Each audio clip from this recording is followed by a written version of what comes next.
que é o professor Vinícius de Ciências. Eu vou gravar um vídeo para a turma do C1 sobre o roteiro 3. Nesse vídeo eu não vou falar sobre nenhuma questão específica, eu vou dar só um panorama geral do tema do roteiro para orientar a leitura de vocês e facilitar a resolução das questões. O tema desse roteiro é a relação entre a poluição atmosférica, a poluição do ar, e a desigualdade. Antes de ir comentar sobre o tema, eu vou só dar uma explicação breve sobre o que é a atmosfera e o que é poluição atmosférica, as causas e as consequências.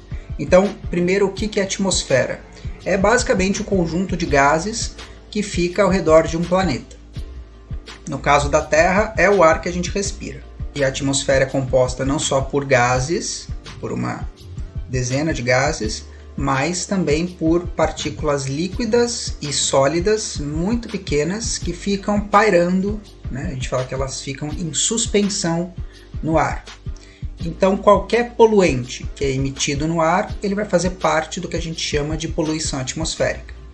A poluição atmosférica, ela pode ter tanto causas naturais, então a erupção de um vulcão ou o pólen liberado pelas flores de algumas plantas, que formam algumas nuvens em algumas épocas do ano, e isso é extremamente nocivo para quem tem alergia respiratória, mas em uma cidade, por exemplo, como São Paulo, as fontes emitidas pelo ser humano são também muito importantes. Em São Paulo, uma fonte importante de poluentes são os meios de transporte. Então, carro, moto, ônibus que liberam gases e partículas, né, material particulado, aquelas partículas sólidas bem pequenininhas, que vão atingir a atmosfera. E quais são as consequências da poluição? A gente sempre lembra, e até porque são os mais conhecidos e os mais estudados, os efeitos da poluição atmosférica sobre o sistema respiratório, então asma, bronquite, sinusite, doença obstrutiva crônica, e também os danos sobre o sistema circulatório, né, cardiovascular, então derrame, infarto, mas cada vez mais tem se observado os efeitos da poluição não só sobre esses sistemas, mas sobre outros sistemas. Então, déficits cognitivos relacionados à poluição do ar, problemas gestacionais, então a bebê não ganha peso durante a gestação, quando nasce na infância tem dificuldades, problemas respiratórios associados à poluição durante a gestação e até problemas metabólicos, então relacionados a, por exemplo, a ocorrência de diabetes em locais poluídos. E existe também não só essa relação, essa pressão sobre a saúde das pessoas e os sistemas de saúde, mas também a economia, porque a poluição vai estar relacionada a mortes prematuras, vai estar relacionada a afastamentos do trabalho, vai estar relacionada a uma menor produtividade no trabalho. A poluição atmosférica, ela se mostra um grande problema de saúde pública, porque são cerca de 9 milhões, depende da estimativa, mas diversos estudos colocam que entre 7, 8, 9 milhões de mortes anuais são causadas pela poluição do ar. Ok, então a gente viu a definição de poluição, os danos que elas têm causado. Obviamente que no roteiro tem mais informações. E qual que então, relacionado ao tema, qual é a relação entre a poluição do ar e a desigualdade? A gente consegue ver vários recortes. Primeiro, em uma escala global, a gente vê que a poluição ela não é igual em todas as cidades, países e lugares do mundo. Existem lugares mais poluídos e lugares menos poluídos.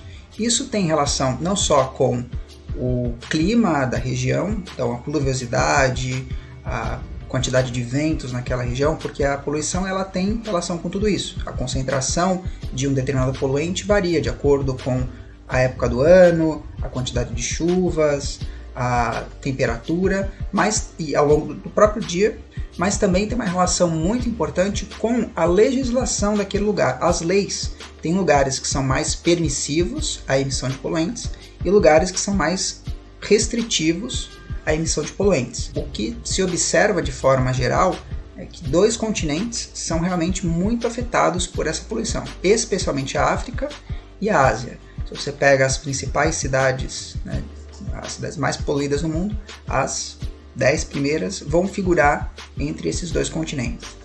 O porquê que isso acontece? Um dos tópicos é justamente essa legislação, que é mais permissiva nesses países. Como um exemplo dessa questão, pode ser tomado a importação de veículos usados. Então existe um comércio, né, que é legal, não é nada ilegal, que carros que rodam nos Estados Unidos, na Europa ou no Japão, ali em alguns países da Ásia, eles, depois que atingem uma determinada idade, eles não podem mais rodar, porque a legislação nesses países não permite. Carros mais velhos tendem a poluir mais, tanto pelo uso, pelas condições do veículo, quanto pela tecnologia. Quanto mais recente, essas tecnologias tendem a poluir menos. Então, eles não podem mais rodar naqueles lugares. O que se faz então? Muitas empresas compram esses veículos usados e revendem nesses países. Então, aqui nas Américas, tem uma reportagem que mostra na Guatemala, uma reportagem do El País, se não me engano, e também na África, né? Tem muitos países que fazem esse comércio. Alguns países têm tentado restringir essa importação, mas isso tem gerado até repercussões internas. Tem um outro tópico que é justamente até a qualidade dos combustíveis e a emissão de poluentes nesses combustíveis. Se você for ver na Europa, existem certas restrições. Até a questão dos coletes amarelos está relacionada a isso. É um programa de menor poluição de poluentes que acabou gerando todo aqueles protestos que duram até, se não me engano, até hoje. Tem um relatório da agência Public Eye que eles colocam que algumas empresas elas vendem para países africanos um combustível de menor qualidade, que é o chamado African Quality. Então, esse combustível tem como uma característica, além da menor qualidade, uma maior emissão de poluentes. Então, a legislação desses países permite aquele nível de poluição, então existe essa importação e a consequência é sobre a economia e a saúde daquelas pessoas. Vou mostrar aqui dois mapas da Organização Mundial da Saúde. O primeiro, ele pega alguns anos seguidos e faz um compilado sobre a emissão de um poluente em específico, que é o material particulado de 2,5 microns, que é o tamanho desse material. Então a gente consegue ver nesse mapa que quanto mais vermelho é o lugar, pior é a situação, ou seja, maior é a quantidade desse poluente na atmosfera. Então, a gente consegue ver que na Ásia e na África a gente tem dois focos bem grandes desse poluente. O outro mapa que eu vou mostrar é justamente o fardo, a repercussão dessa maior quantidade de poluentes sobre a saúde das pessoas. Então tem duas linhas ali embaixo. A primeira, ela mostra os países ricos, desenvolvidos, vamos colocar assim, e embaixo os países subdesenvolvidos ou em desenvolvimento, né? Os países com menos dinheiro. Então a gente consegue, e ele coloca várias doenças ali, câncer de pulmão, doença obstrutiva crônica, derrame, e ele vai, se você consegue ver que os números dos países com mais dinheiro, que é a primeira linha, ele vai ter uma menor quantidade de mortalidade decorrente da poluição atmosférica. Então, o fardo da poluição atmosférica vai recair de forma mais incisiva sobre os países mais pobres. No recorte global, a gente pode fazer um recorte regional. Se a gente pegar uma cidade de São Paulo, todo mundo teoricamente está respirando o mesmo ar. Mas o que se observa é que pessoas que moram em regiões mais favorecidas ou com um nível socioeconômico maior tendem a se expor a uma menor quantidade de poluentes. Ou seja, apesar de a gente estar respirando o mesmo ar, pessoas de regiões mais pobres tendem a estar mais expostas, ou seja, inalar uma quantidade maior de poluentes e, consequentemente, vão ter mais repercussões à saúde por conta desse problema. Tem um pesquisador que é o Paulo Saldiva, ele e a equipe dele têm publicado diversos estudos mostrando essa relação entre a desigualdade e a poluição. Então, por exemplo, uma pessoa que está dentro do carro dela, se deslocando de carro, ela tende a estar exposta a uma quantidade de poluentes menor do que uma pessoa que está ali numa via movimentada aguardando o ônibus.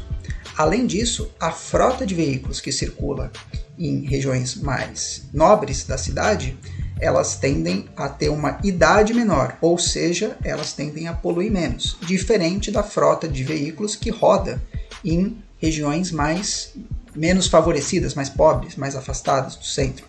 E até a frota de ônibus, né? Então, se você anda aqui pelo centro da cidade, você vê que a boa parte dos ônibus, eles são elétricos.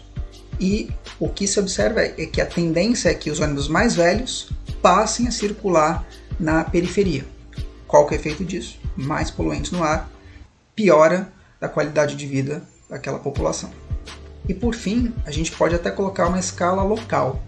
Então existe uma diferença em alguns locais em que homens e mulheres estão expostos a quantidade diferente de poluentes. Por quê? Isso ocorre especialmente em locais onde você não tem acesso a fontes limpas de energia. Então você não tem, por exemplo, acesso a gás de cozinha. Então você vai fazer uso de outras fontes de energia para cozinhar ou para se aquecer, mas principalmente para cozinhar. A fonte mais comum é usar a biomassa, usar lenha. Você retira a lenha e usa essa lenha para cozinhar. E isso traz diversas repercussões. Primeiro é a relação entre o uso dessa fonte e a emissão de poluentes, que é uma fonte que emite muito poluente. E quem são os principais afetados? São as mulheres e as crianças. Por quê? Os trabalhos domésticos são principalmente realizados por mulheres. Então a retirada desse material vai ser efetuada por elas, o trabalho desse material e também depois a queima desse material e a exposição à poluição. Isso traz danos, não só os danos relacionados à poluição, mas até o tempo destinado a todo esse preparo. Tem alguns lugares do mundo que você leva até 5 horas para preparar esse material. Isso vai trazer déficits, por exemplo, à escolarização dessas pessoas. A escolarização em certos lugares do mundo é reduzida por conta justamente desse tempo que a pessoa tem que destinar à procura e manejo de fontes para cozinhar, fontes de energia para cozinhar. Além disso, isso traz danos às articulações, então joelho, tornozelo, ao pescoço, por conta da sobrecarga desse material. No Brasil, tem alguns dados da Agência Internacional de Energia que coloca que alguns milhões de pessoas, quase 7 milhões de pessoas, e esse número varia, né, de ano para ano, não tem acesso a essas fontes usam biomassa, né, não tem acesso a fontes limpas de energia. Em alguns lugares do mundo, por exemplo na Índia, isso pode chegar a 50% da população. E lembrando que a população da Índia é uma das maiores do mundo, então isso chega a quase 500 mil de pessoas. Aqui no Brasil existe até uma relação, em outros lugares do mundo também, entre a situação econômica do país e a vulnerabilidade das pessoas. Então, algumas manchetes colocam que por conta da situação econômica do país e o aumento do preço do gás de cozinha, as pessoas deixam de utilizar essa fonte de energia e passam a utilizar outras fontes de energia para cozinhar, principalmente a lenha. Isso tem um efeito ambiental, por conta da emissão desses poluentes na atmosfera, e também, obviamente, repercussões sobre a saúde dessas pessoas. Pessoal, esse foi um breve apanhado da ideia do roteiro. Espero que isso oriente a leitura de vocês e ajude a compreender os tópicos que foram colocados. Lembrando que eu estou disponível no Facebook, no WhatsApp e no Google Sala de Aula, e qualquer dúvida que vocês tenham, podem enviar para mim que a gente se conversa, tá bom? Eu fico por aqui e até a próxima.